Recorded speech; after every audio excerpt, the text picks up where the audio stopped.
He's going to be our PA announcer.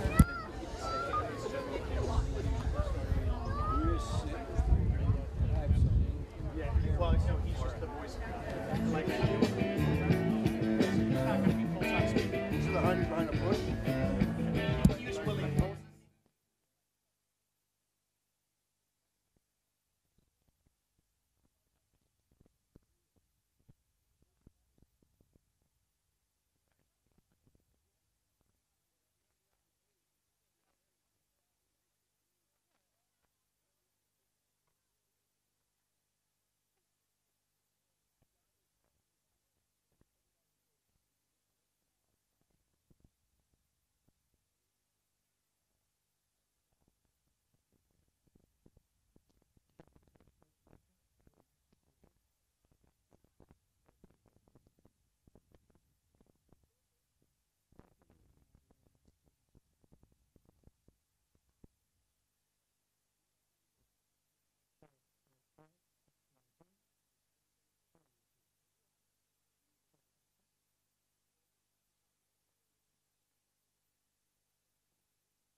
Where's Coach? He's over there. You can't see him anywhere. Karen. He has It's Willie and his son. Can we get a shot of them? I got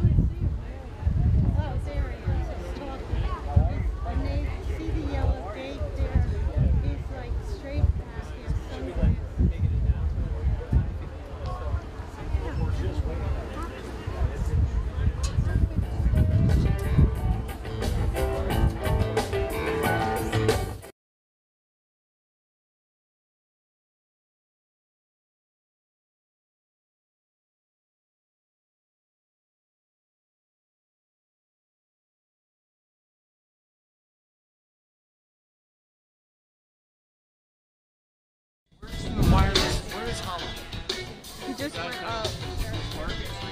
Just give us 1 second.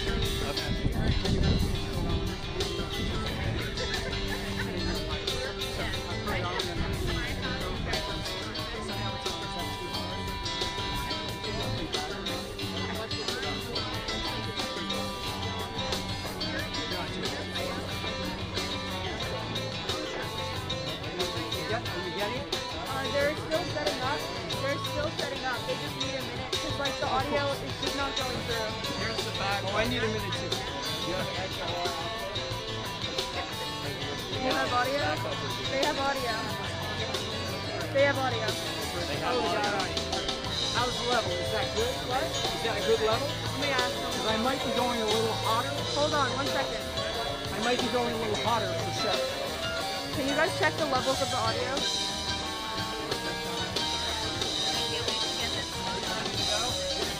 Do what?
take both up to midway. Or is that gonna switch between them? Have them on. Okay, good. Alright, so when is the explain the are we live streaming? Live streaming with the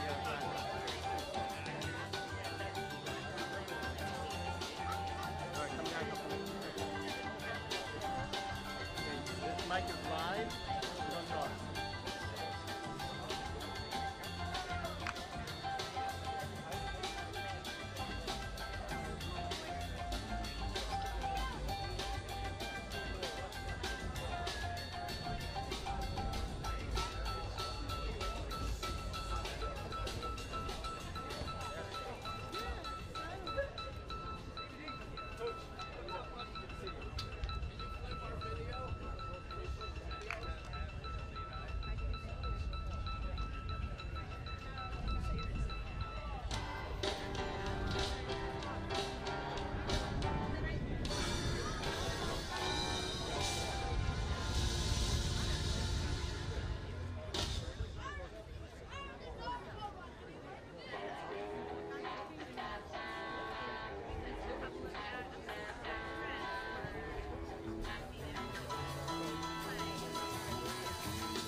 Check, check, check. Check, check. Check, check.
Hello.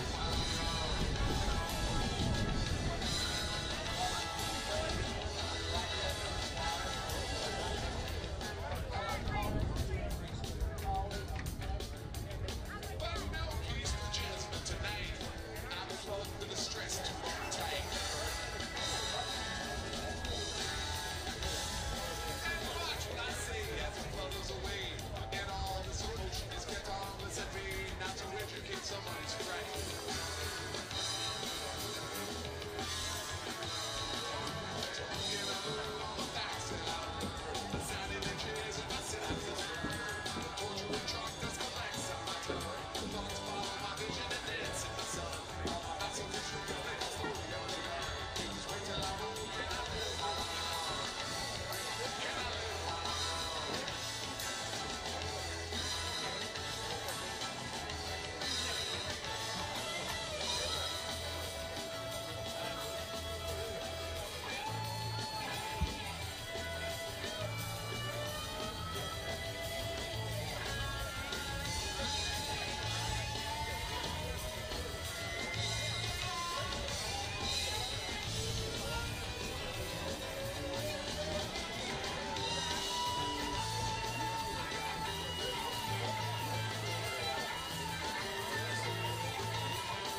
ask for the fans to please be seated, and for the players to take seats right in front of the stage here.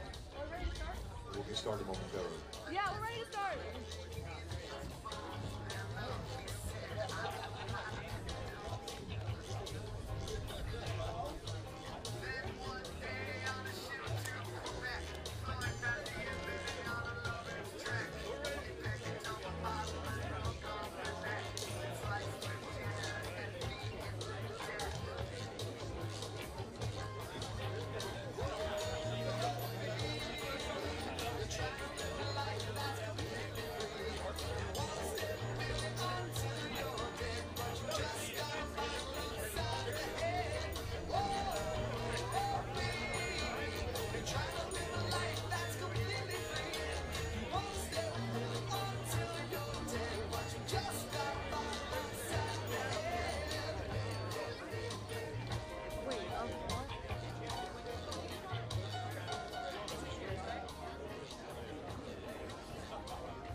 Hey, what's up, dude? How are you, man?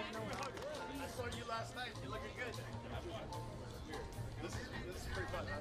We can just like trip down memory lane, right?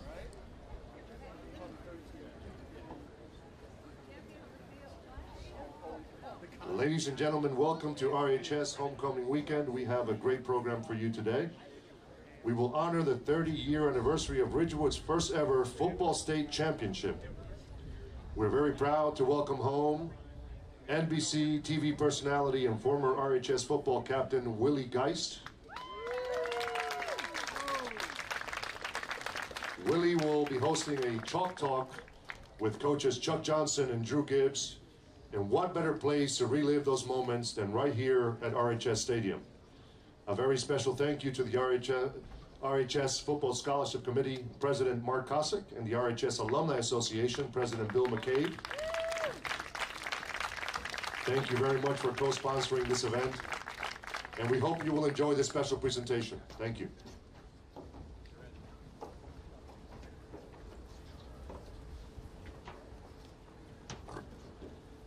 Hello, hello, good afternoon.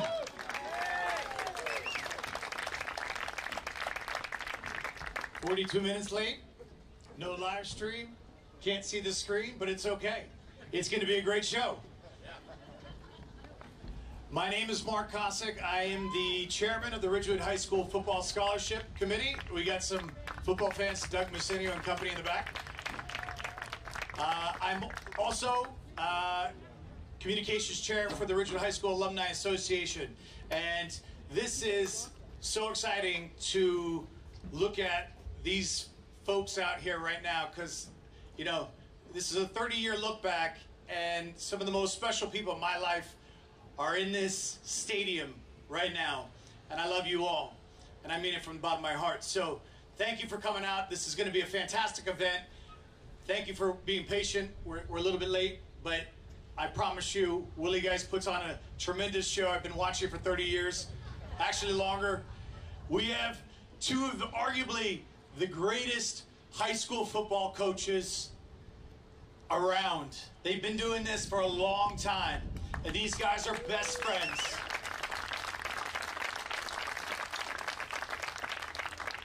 You've got the godfather of the wing tee and the master of the spread. And God bless them, they're going to see each other in 2 weeks, which you got 6-0 Ramapo going against 4-1 Ridgewood. So we got some. Please come back in 2 weeks. RHS Stadium, Friday night, October 22nd. Little promo for the game. We've got so many legendary people here. I mean, I can't believe it. We've got the coaches. We got Willie, of course, Jim Stroker, an absolute legend, luminary, mentor. You could put probably 50 other tags on him. You know, I got to recognize, of course, my mother in town from Naples, my lovely wife, Lee Kosick, my godson, George. Look at him. He's a rising flag football player up in you know, South Salem area. But just thank you for coming out. This is amazing. I don't want to forget my friends from Ramapo. I see Drew, his son Brian, his lovely wife. They came over here, okay, and my buddy, my new best friend, Charles DePrima, who runs their booster program. Fantastic. I want to, of course, recognize all the great players that are here. I mean, this is like Celebrity Row. I didn't even recognize this guy with the hair. That's amazing. That's amazing. That crib here? God bless you. God bless you. John Lefkowitz. I mean, look at these guys. So, and Jim McConville. For God's sakes, this guy's been covering Ridgewood High School football for 30 plus years. I don't even know how many years, but whatever. It's been a long time. So I am just so honored to put something that means so much to me, being a part of these two organizations and supporting this high school. And I got to tell you, to watch, you know, Ridgewood High School football, and I have a son who's now a junior playing on this team, and I get to watch him play on this field with that beautiful school behind him on Friday nights under the lights. I mean, there is nothing better that I want to do with my life and my time than experience that. And if you have a child and you watch your kids play sports, it is a magical, magical thing. So it's an honor to raise money and support this amazing institution and these two great organizations. I'm really proud and honored to be a part of this. And so anyway, enough with me. I'm tired of hearing my own voice. So I get to introduce a very dear friend. He is the chairman and president of the Ridgewood High School Alumni Association, Mr. Billy McCabe. Thank you, Mark. Hi, everybody. Thanks for being here. Thanks for being part of Homecoming Weekend, our second ever Homecoming Weekend.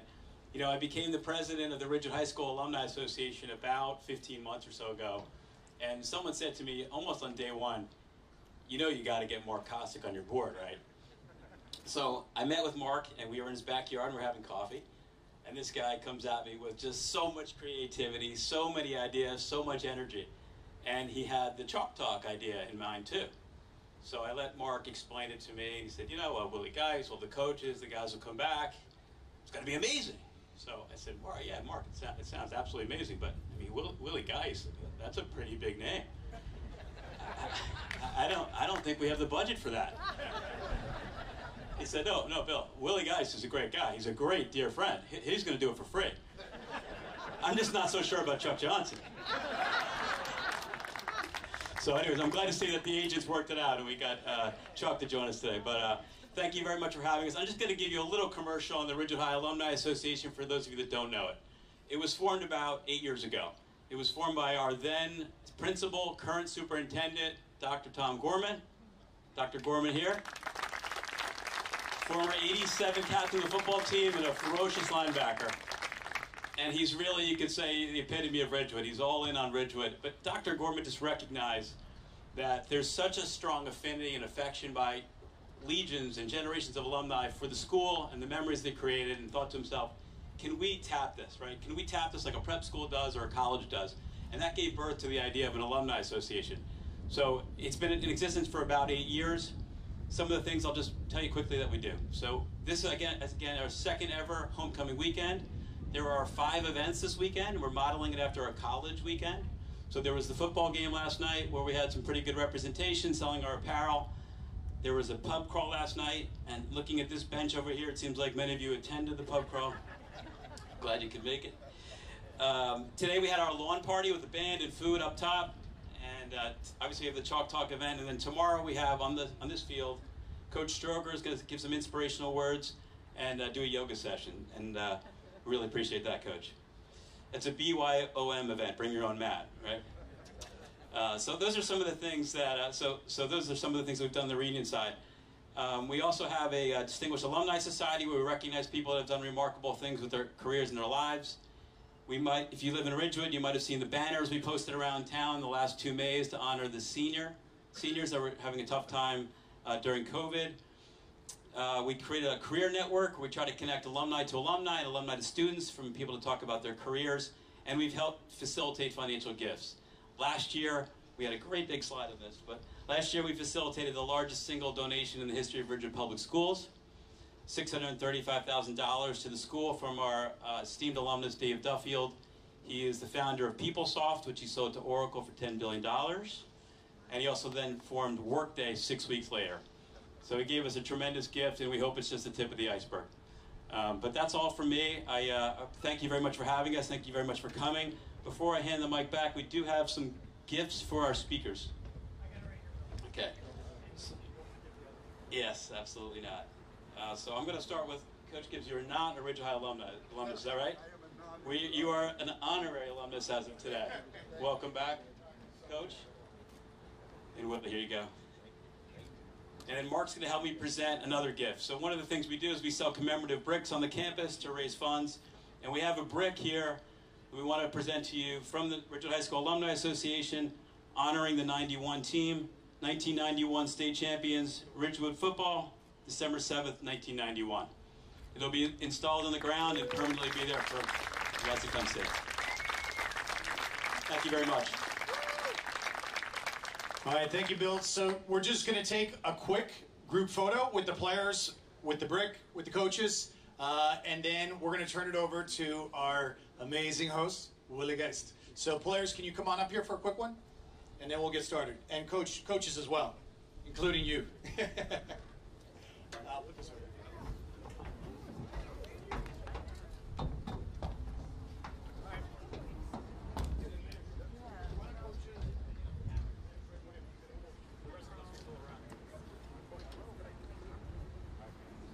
You guys, we need more people on this one, too. What if you get direct? No. We got more coming? Oh, hold on. From your team. Wait. Who is it? They were up here. Jang. Here we go. Jangson. Where's McCarthy? Get down here. Better hurry. Don't hide. You better jump over right here. You can make it.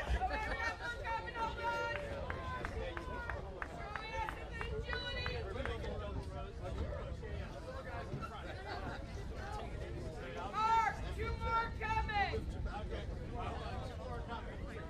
Let's show the speed.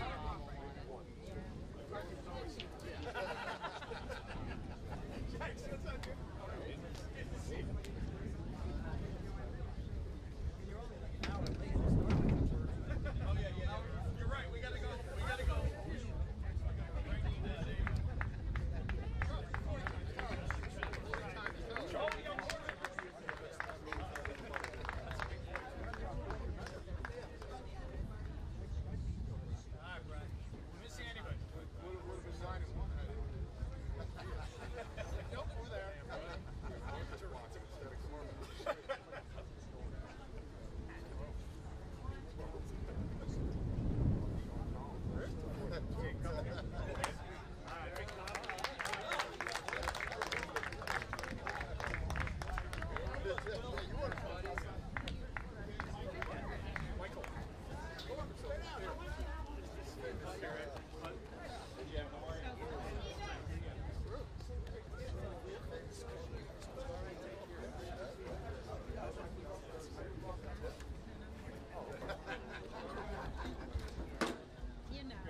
All right, the team picture's out of the way. We can get started now. How's everybody doing? Can you hear me? You got your mics, guys? Coaches, you're getting some microphones.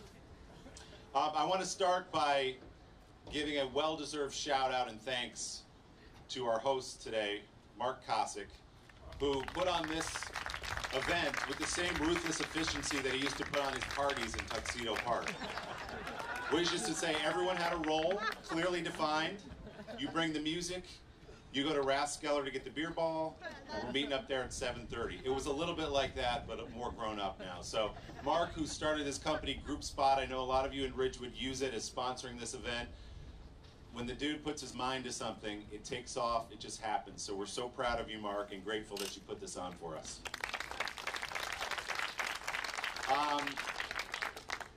The truth of the matter is that it should be one of these guys up here running this operation. I was a junior on that state championship team. I guess I'd call myself a receiving tight end, which means I didn't like to block. And that was a role for Brian Gorman, and less successfully, Marcus Fennell. So it's great to see all these seniors who are here lined up on the front row, and I have a suspicion that we'll see a couple of them up here in just a minute. I also want to say how incredible it is to see this man on this field. Yeah. Coach Chuck Johnson back on the sideline for the Maroons. As you all know, it's been a long year and a half or so, but to see him back out there walking the sideline with another great team still, how many years is this, Coach? 37? 37 years later, still teaching kids and raising them and doing what he's done forever, which is to have a huge impact on the lives of guys like us. So it's great to see you here, Coach. And Coach Gibbs, what can we say about Coach Gibbs? As I told him a minute ago, the truth of the matter is I can't say much about Coach Gibbs because most of the stories I conjured today are inappropriate with small children in the audience. So those will stay in the huddle from 91. But what we want to do a little bit is just talk through that incredible, magical season of 1991. But I thought first what we do is talk a little bit about your relationship, which even I didn't realize how far back it went, Coach Johnson, which is when you get the job at Ridgewood, you come over from Bogota, one of your first hires, and you had to make hires fast because you got the job in the summer, was that guy, a college student named Drew Gibbs. Yeah, I got the job in July 16th. Fortunately, there were two coaches from the old staff, Coach Stroker and a guy named Roy Montesano. But other than that, Brian McKinley, I guess, was from the other staff. But I got a name and a phone number of somebody named Drew Gibbs. He was just finishing up his undergrad work at Montclair State. As we have talked about many times, I called him a day or two. He had a job offer at New Milford. Fortunately, I think Ridgewood had a little more of an attraction for him. So he came here and spent 84 and 85 with us. Did a great job. Went to Kane College for a couple of years, Montclair for a year, and fortunately back in those days, college coaches didn't get paid anything, so he was in hock up to his eyeballs, and I managed to coerce him to come back here as a teacher, and we spent 10 years together, and it was just awesome. So Coach Gibbs, what do you remember about that first meeting or that first phone call when you were a college kid? Well, it was interesting because I had interviewed under the prior coach, but I hadn't been hired yet, and it took Ridgewood a long time to bring Coach Johnson on. It's, for me at the time, seemed like I was waiting forever to find out, and I kept calling Mr. Vanderbush and asking him what's going on. I had a couple other offers, but I really wanted to be here, and he said, well, we have to wait till we finalize the head coach. So I kept waiting throughout the summer, and finally when I had a chance, when Coach got hired, he called me the next day, and the best decision I ever made in my life to come to Ridgewood High School. Everything that we do in our program at Ridgewood is modeled after what Coach does here, and we just try to do it. If we do it half as well as he does, I know we'll be successful. But he's been a great friend, a great role model, a mentor, and just a relationship that I cherish in my life for sure. Coach, you turned the Ridgewood football into a thing real quick. Took it to the state playoffs, something they'd never done in 1984. What was your philosophy when you took over here? What did you want your team to know? What kind of kids did you want to have in the program? The kind of things you still teach today? The best part about it was that my best friend and I got a chance to work together. Jim and I have been friends since 5th grade. He was really my entree to the kids. The kids who were going to be seniors that year, Pat Mancuso, Eric Videka, Kenny Jones, Anthony Waddy, just an amazing group. They had played behind a group of kids who had just graduated, who had been kind of the class. I think I saw Dave Fund here. Dave was in that group, and I think they all felt kind of left out, like, when you're the class behind the class that everybody talks about, and I know that irritated the heck out of Mancuso, Vandeka, and so we bonded. I met with each one of them. This was the dream job for me.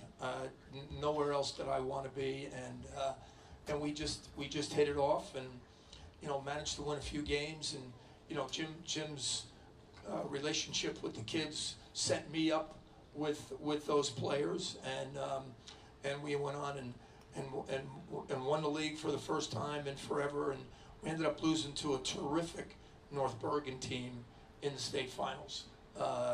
We got pretty trounced, but we were the only team that actually led that team all year. They were never behind one of the best North Bergen teams of all time. So it was just a magical, magical year for me, my family, and we were able to move back here and raise my family here, and nothing better.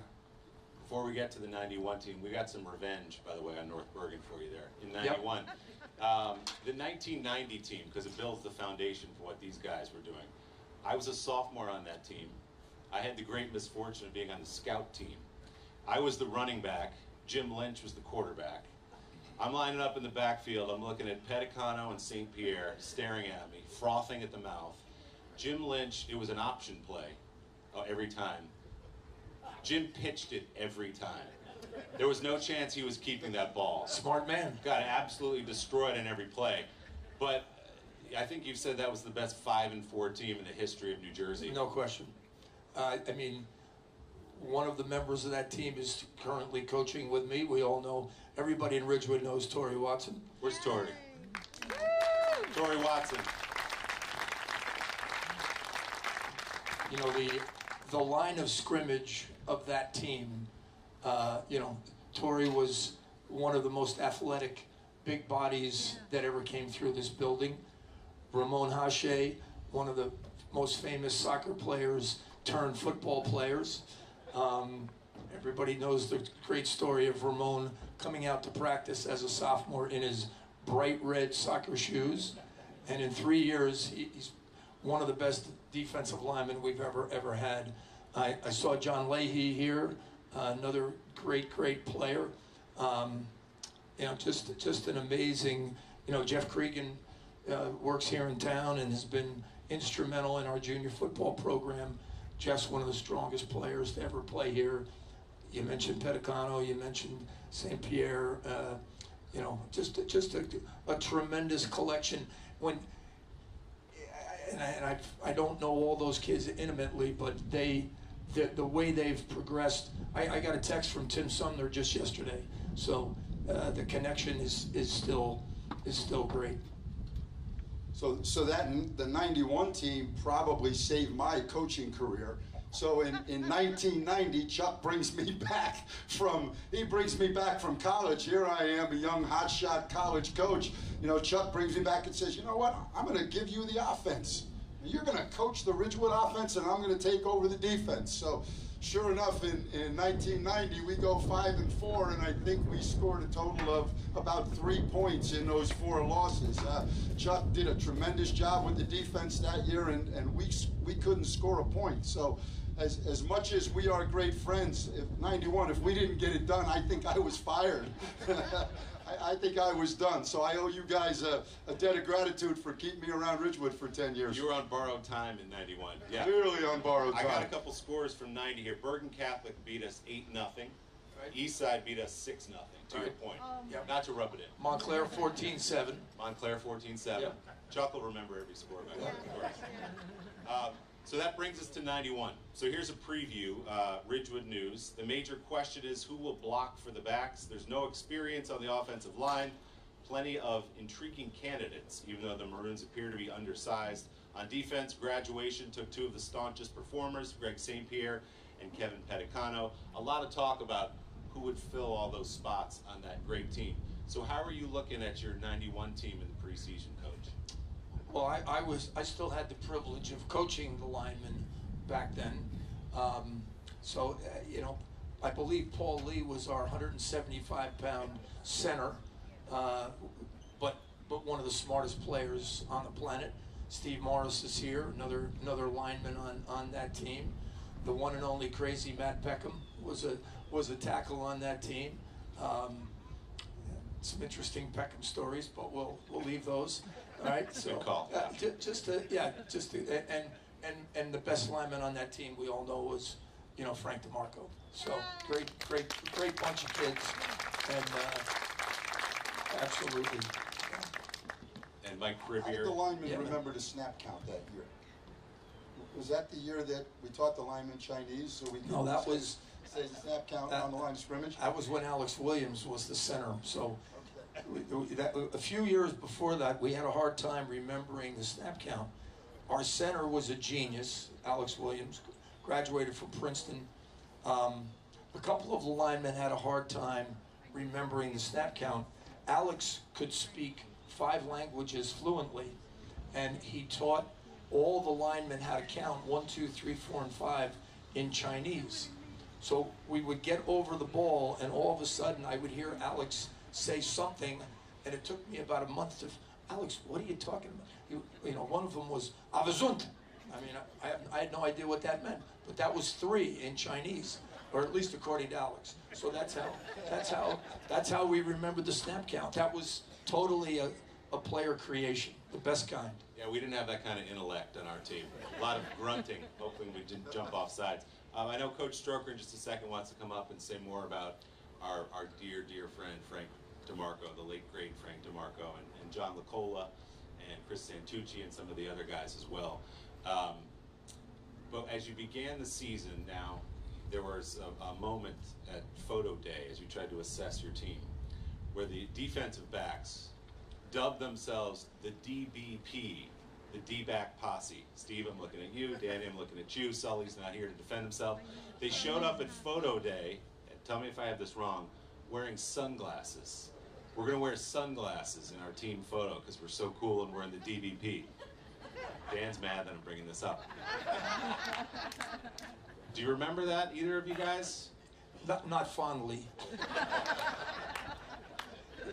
We had a thing about Ridgewood kids back then, that Ridgewood kids wore their sunglasses to be cool and not be tough. Matter of fact, I think it was in one of the pregame talks, I ruined a really good pair of Ray-Bans, throwing them into the stand, into the wall, because we're going to take our sunglasses off. So, yeah, I remember that. That was in the gym. Yeah, I do remember the sunglass incident. I do control myself much better now, Will. I really do. Do you? Have you mellowed a little bit? A little bit, yeah. The shorts got longer, so I'm glad you Yeah. mellowed a little bit. Still got the wheels on. Coach Gibbs, what was up with those shorts? Just a product of the times, or because we were getting real close some days to an incident.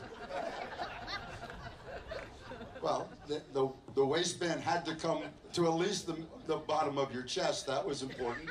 And nothing fits quite like tight polyester. A lot of chafing, too. A lot of chafing in there. So you had this amazing group of seniors, sprinkled in some juniors as well. Get off to this great start. I think we started 6-0. Is that right, Mark? What was so special, especially about these seniors? I mean, to me, it was guys growing up together, playing football together since they were kids. It was Sully improvising and pitching it back to Danny just because they knew each other so well. There was something about the chemistry of that team, just from the inside anyway, that felt different from anything I'd been associated with. I think a lot of people just refer to it as heart. And that's as abstract a concept. But if you've lived through an experience like that, where people display those things, it really doesn't need any explanation, you know. And I don't know if I've ever been more sentimental about the end of a season, because I had so much fun. You know, just so everything about that team was fun. Remember, we're practicing over on Stevens, and somebody was cooking. Of course, you know, Stroke grabs Frankie DeMarco. Frank, what do you think that food is? Frank, who was obviously a rather hefty eater, you know, meatloaf, mashed potatoes. Just the fun things like that occurred spontaneously. Those are just some of the many memories. What about for you, Coach Gibbs? What made these guys special? You know, as a young coach, I always used to ask myself, do they win because they're close, or are they close because they win? And after a while, you just realize the two just seem to go hand in hand. It's chicken and the egg type thing. But the closeness of this group and that feeling when you're part of a team that accomplishes something special, and you know, the shared sacrifice that goes into it. It's, you know, heart's a great word, Chuck, because you feel, it's a feeling. It's not something you can really describe. So this group certainly had it, and you know, you watch them when they reconnect years later, and you know, all of a sudden they're all 18 again. You know, and you know, that's a pretty cool thing about it. So I don't know if I can describe it, but I know that I feel it. Danny, why don't you come up here a sec? We gotta get you up here. Come on. This is your squad. Come on. Yeah, go over here. I'll ask you the same question. What made this group so special? It's, you know, I think ultimately what it came down to is just, you know, a lot of us kind of grew up together, and you know, there weren't really any kind of, you know, it was just one of those teams where there weren't any real stars on the team, and everybody kind of had to contribute, and I think we kind of brought everybody in. You know, there was I described, you know, my son's a sophomore now, and I'm like, you know, you're really lucky because everybody's nice now to the kind of younger kids. And there was you know, while we were growing up, you know, you had to really kind of take your lumps when we were early, and we kind of brought everybody along and kind of tried to make it as inclusive as possible. And I think, you know, everybody just, you know, played a role. And you know, part of that team too was we had, you know, we had Drew and Chuck and Jim, who were kind of, you know, the senior guys, and then we had, you know, Mr. Mullen and Grasso and Chiesa, who were probably, you know, 23 or 24 at the time.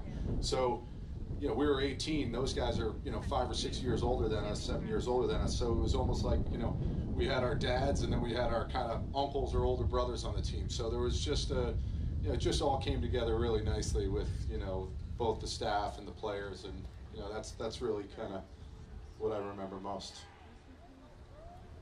Dan says there were no stars on the team, except he would call himself the star of the team. Yeah, yeah. He wanted me to say it for him. I'm happy to fill that role. Dan Burns, ladies and gentlemen.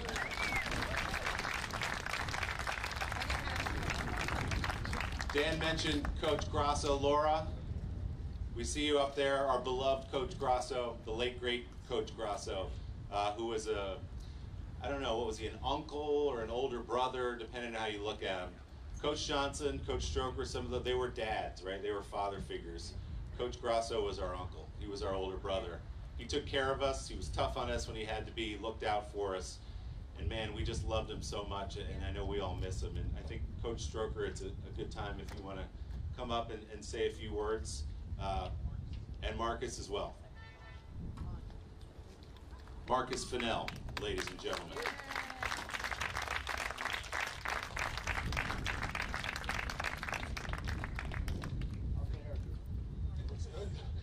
I like the haircut. I patterned it after you. I don't think we can overestimate the impact that these gentlemen had on us and still do. And I think about Jim every day, and I know I'm not alone in that. Jim was my mentor, my coach, and my friend. And I'll miss him forever. And I'm not alone.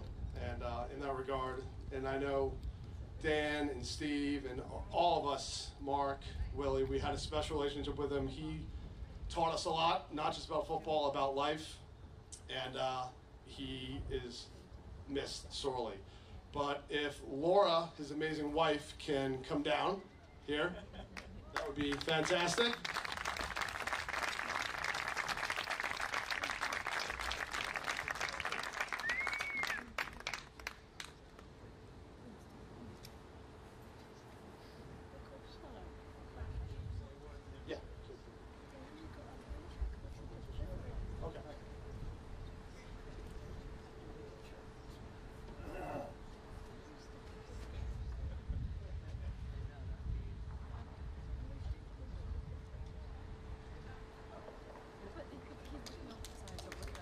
There she is.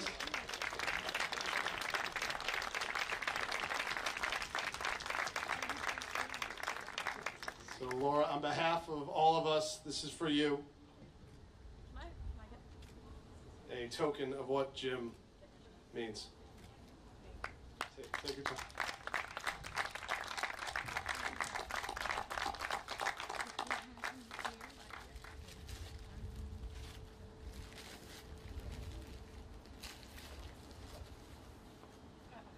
signed by everyone.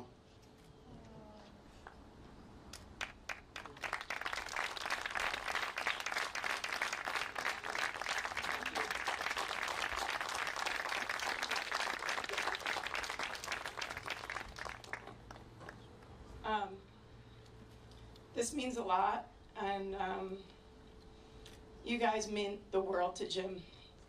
He was not ready to leave this earth, but besides his family, you guys meant the world to him.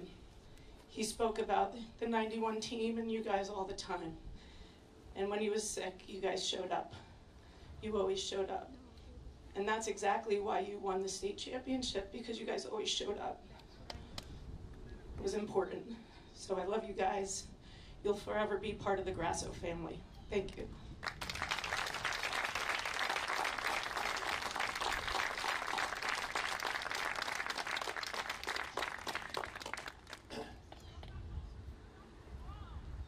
You know, I ask these guys how old they are now, and they say, well, 50 what? You're 50 what? That's what I said, 48. That's you know, 47, 48. And once in a while you just stop, pause, and go, oh my God, a 70? Now I know that doesn't sound like a lot, but when you get to be 70, you know, you have a tendency to look back and try to bring things together on what actually happened. And what you realize is that everything mattered.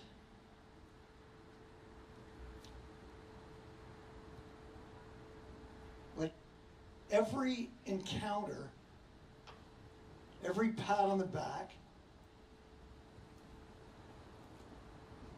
every challenge, every adversity, every time that you had a chance to do something for someone else, they all matter. Like it actually matters. And I'm not so sure why I became a coach after my dad died early. I kind of thought football was just a vehicle to practice life. And, you know, when Chuck and I got into this, we wanted it to be something more than football, because we realized that football would end, but life would go on forever, and that everything matters. And so, you know, 3 people that I just want to mention here today. First, Jimmy. We were 2 years post the Jake and Allie accident. 2 years. It was about 1.5 years. Allie was 4 at the time. Jake was 6. And we were right in the middle of just an unbelievable nightmare. And what this Jimmy and this team, and Chuck and Drew and Willie, and like, it all mattered. And anything that's ever happened with this miracle with our family is because of all the little things. They all stacked up. It all mattered. So 2 of the guys that I was very close to, that gave me something that mattered a lot, were Frank and John. And it's funny because life was very hard in those days, and Frank gave me joy. Frank put us in the middle of the hardest practice in the world, like life, and giggled and laughed and said, "Thanks, Coach." And he gave me that strength to laugh during a hard time. On the other side of the field was a young man who, of all the players I think I may have ever coached, John modeled and emulated on the field a tenacity, a perseverance, a willpower, his behavior on the defensive field was just one of like, don't give up. You know, the guys have giggled, I used the character line, the ability to persist against constant opposition. But no one I ever saw persisted with the veracity, the insatiable desire to run towards his goal like John. And that helped me a lot. And it helped us a lot. And they're not here today, but they're still here. And they carried our family a long way. And then the team, which came together and did magic. That's what it was. It was like, this shouldn't happen. They said, Coach, nothing is impossible. And that mattered. And everything matters. And so, 2 years ago when Allie wins this award, then Willie shows up again and he goes above and beyond. And of course, Chuck's been there. Everything's more than what's expected. And then that goes with all of us off the field. And we live these lives that aren't normal and commonplace, but we want to become more than what's expected. So, and I should stop talking because I could talk too much, as you know. But thank you to everyone in this Ridgewood family. And that's what Chuck has worked so hard to create with his football program. It's a family. And thank you for everything that you've done for Ridgewood, for each other, and for our family. 1991 was magic. And it made us believe that magic could occur. So thank you guys so much.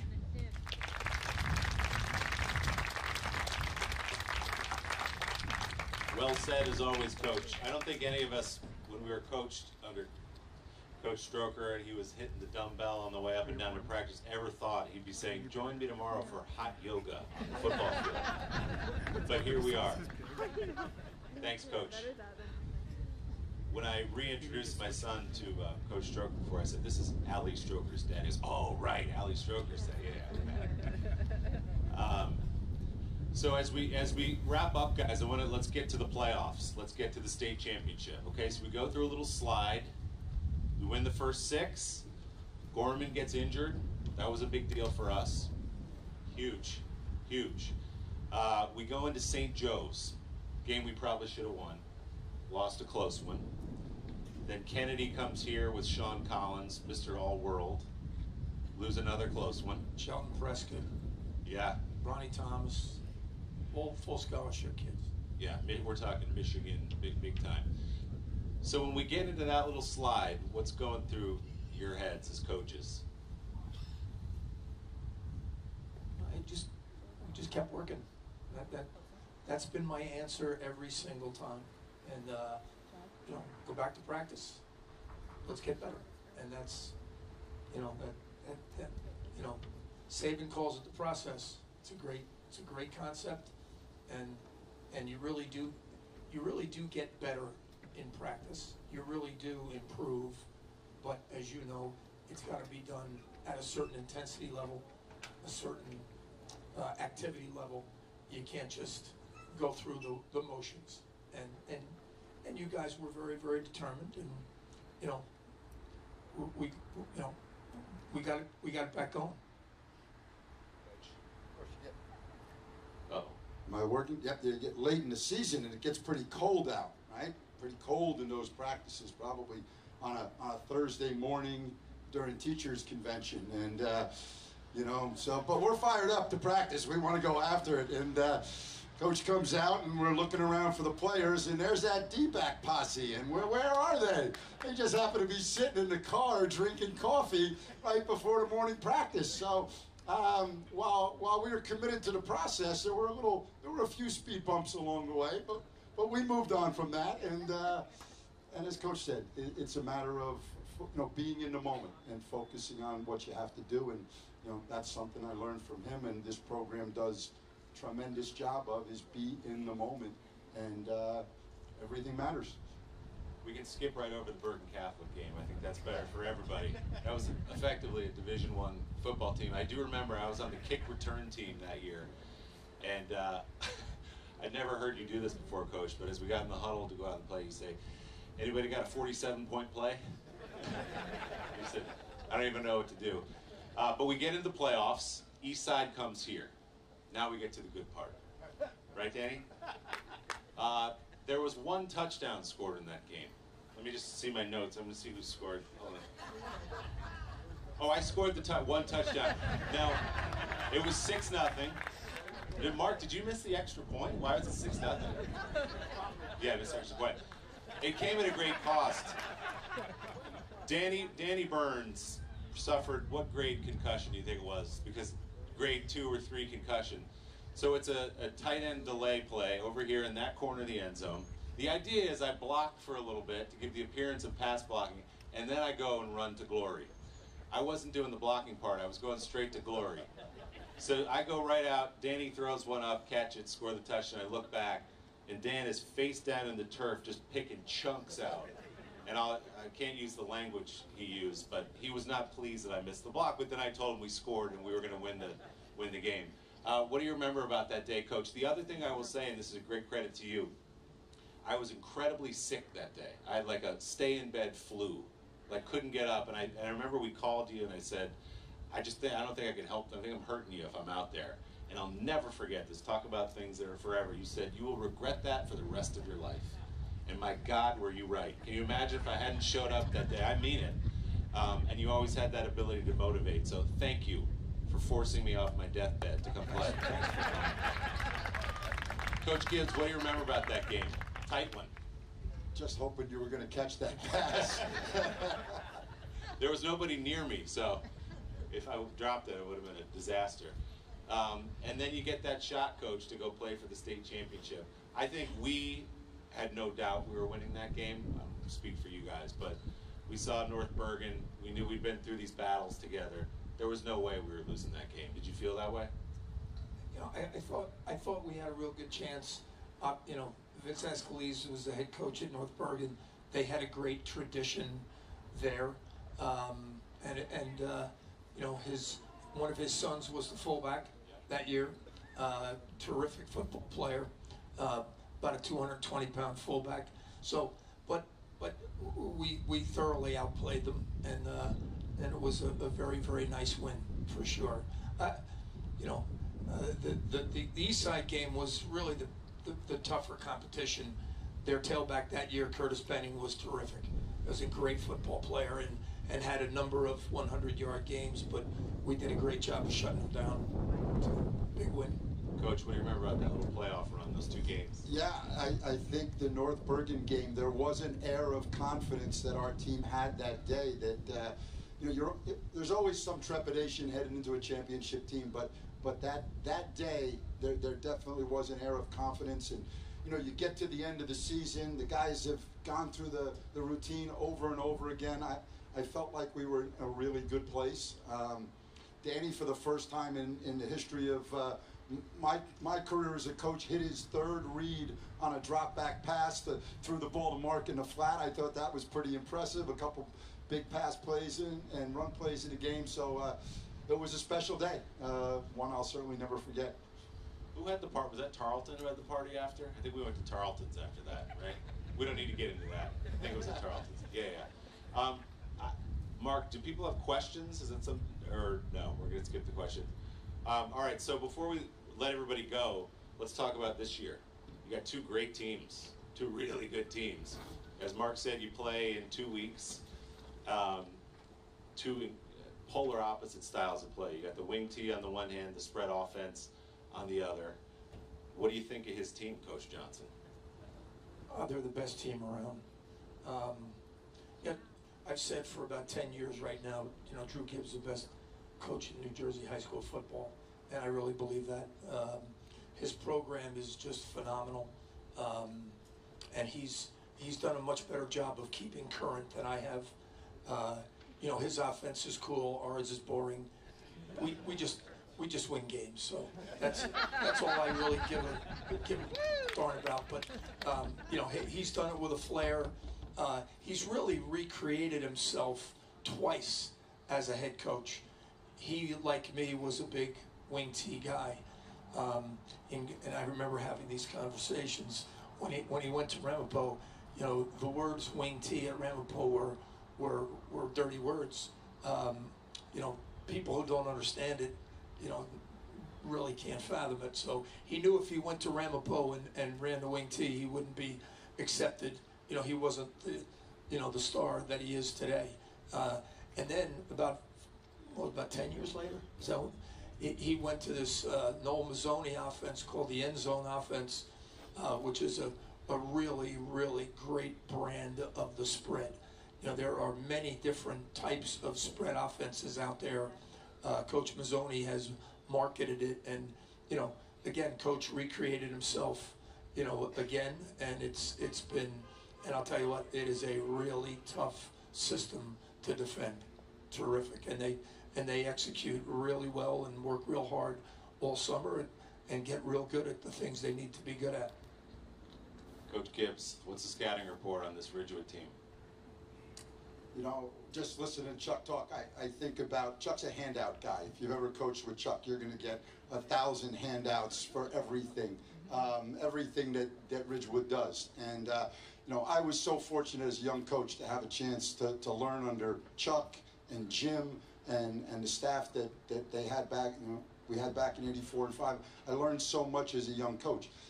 He's a meticulous teacher, and we learned how to teach from Chuck. And, you know, so as the offenses may be polar opposite, the programs are very much the same. The process is very much the same. If you play a Chuck Johnson team, you know they're going to be disciplined. They're going to know their assignments. You know, they're going to execute well. They're not going to make mistakes. They're not going to beat themselves.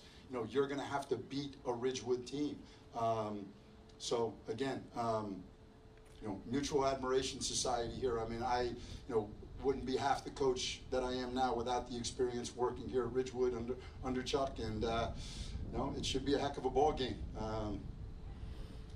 You know, not really looking forward to it, to be honest, because you win, you don't win. I was going to say, is it weird to play each other? It's got to be, right? Yeah, it's tough.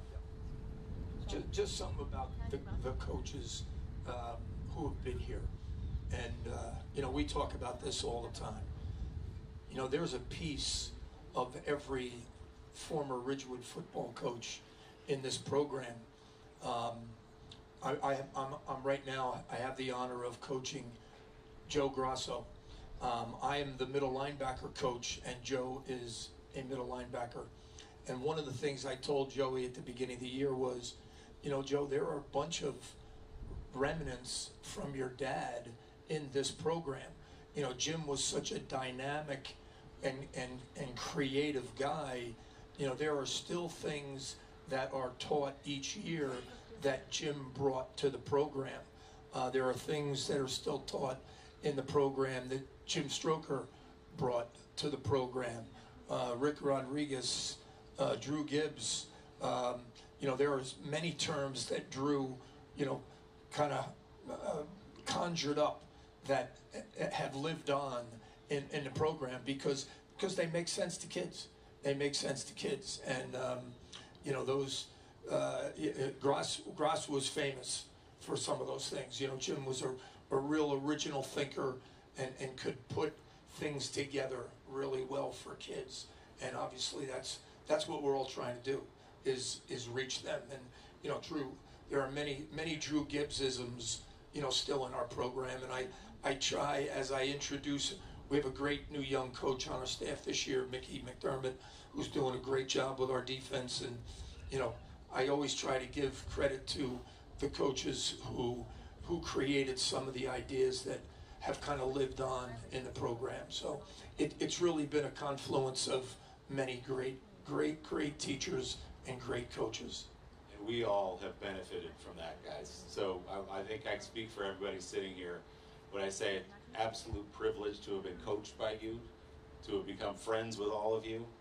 As Coach Stroker said, it did all matter. And maybe you didn't realize it in the moment, but as you go on and live your life, you realize the lessons you guys taught us in those huddles over on that field out here, it all added up along with our parents and our families to make us who we are. And we're so grateful to all of you. So thank you for that, and thank you for being here today, and thanks to all of you for coming. We really appreciate it. And go Maroons. Ladies and gentlemen, that concludes the evening.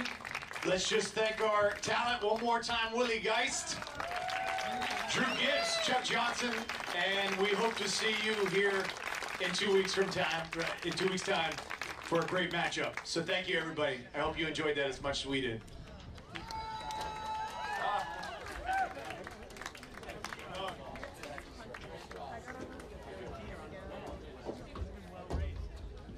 Just want to say a special thank you again to our host, Willie Geist, Coach Johnson, Coach Gibbs, Coach Stroker, and of course this program would not have been possible without Group Spot.